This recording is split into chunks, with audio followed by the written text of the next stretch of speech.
start this morning with a Sky News investigation into fake fur, which isn't actually fake. We found 4 types of animal fur being sold on Britain's high streets, but marketed to shoppers as synthetic.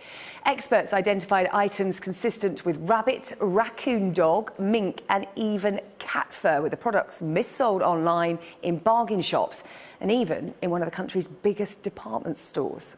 Sarah Hajibagheri has this report. It's the hottest trend for the colder months, faux fur.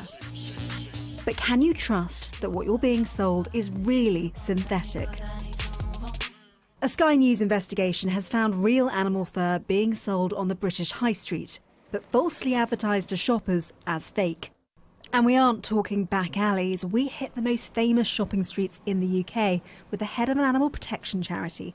Even flagship big-name stores who assured us they had strict no-fur policies were mis-selling products.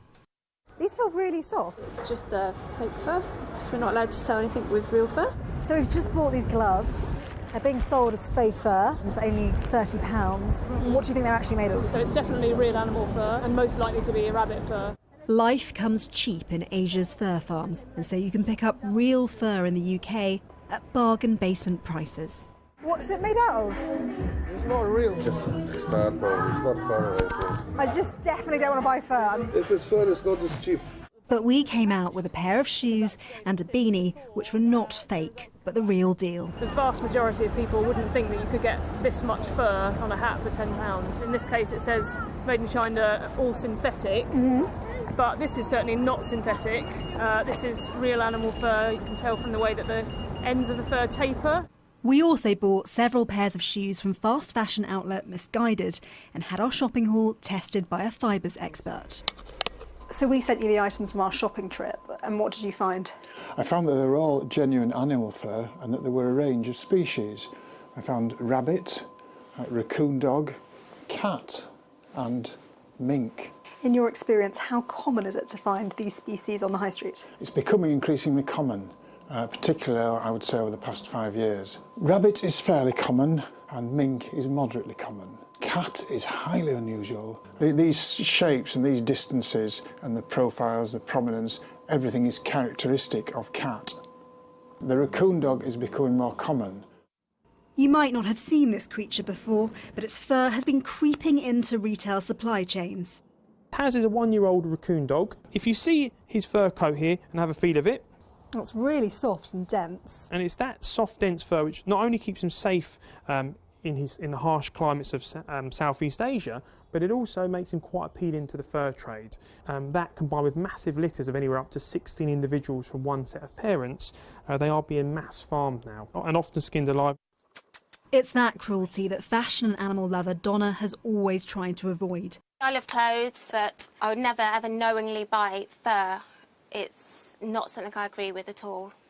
She bought the Misguided shoes and immediately suspected they were real fur.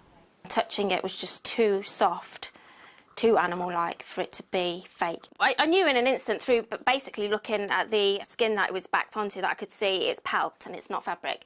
So that's when I challenged the retailer, asking them why this was and could they investigate it, please. I was hoping they'd take it more seriously, but they dismissed it as being faux. So you were right, we had the items tested and the shoes came back as most consistent with cat fur. Cat fur? Really? My life is basically animals and cats, so it's really hurtful, really shocking. Whether they know they're selling it or not, either way, there needs to be something done about it. They need to be more responsible for what they're selling. We contacted the retailers with our findings. None would appear on camera. Misguided said they'll be launching an internal investigation with the relevant suppliers and will ensure these matters are addressed urgently. House of Fraser told us they have a strict no-fur policy and would never knowingly mislead customers. They take this issue very seriously and have communicated this to the brand in question. All products have been removed from sale and refunds will be offered. Fur farms were banned in the UK in 2003. But despite changing tastes, the fur trade is still not out of British fashion. Sarah Hajibagheri, Sky News.